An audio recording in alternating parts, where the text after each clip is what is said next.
अकोला जिल्ह्यातील अकोट तालुका व शहर काँग्रेस कमिटीतर्फे आयोजित BLA व बूथ प्रतिनिधी प्रशिक्षण शिबिराचे आयोजन आज अग्रसेन भवन येथे करण्यात आले होते। यावेळी दर्यापूर विधानसभा मतदारसंघाचे आमदार बळवंत वानखेडे, काँग्रेसचे ज्येष्ठ नेते हिदायत पटेल व काँग्रेसचे अकोला जिल्हाध्यक्ष अशोक अमानकर, प्रदेश महासचिव डॉक्टर अभय पाटील प्रशिक्षण शिबिरात उपस्थित मान्यवरांनी विचार व्यक्त केले। यावेळी उपस्थित प्रतिनिधींना प्रोजेक्टद्वारे माहिती दिली। यावेळी अकोट शहर व तालुक्यातील प्रतिनिधी मोठ्या संख्येने उपस्थित होते। आज अकोट इथं अकोट काँग्रेस कमिटीच्या तर्फे पूर्ण जिल्ह्याची कार्यकारिणी इथं आज बूथ संदर्भात इलेक्शनच्या संदर्भात मीटिंग घेतली।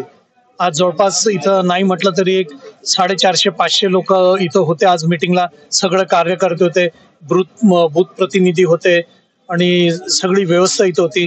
छान डिजिटलच्या माध्यमातून इथं आज प्रेझेंटेशन झालं व लोकांना बूथ इलेक्शनच्या बद्दलची पूर्ण माहिती, वोटर लिस्टच्या बद्दलची माहिती, कम्प्युटराइज माहिती, त्याच्यावरनं प्रत्येक गोष्ट कशी काढायची, लोकांचे संदर्भ काय, त्यांच्या वयाच्या हिशोबाने असेल, जातीनिहाय असेल, तर प्रत्येक मतदार त्याची माहिती इथं खूप छान आज इथं काँग्रेसच्या वतीने हा कार्यक्रम आयोजित करण्यात आलेला आहे।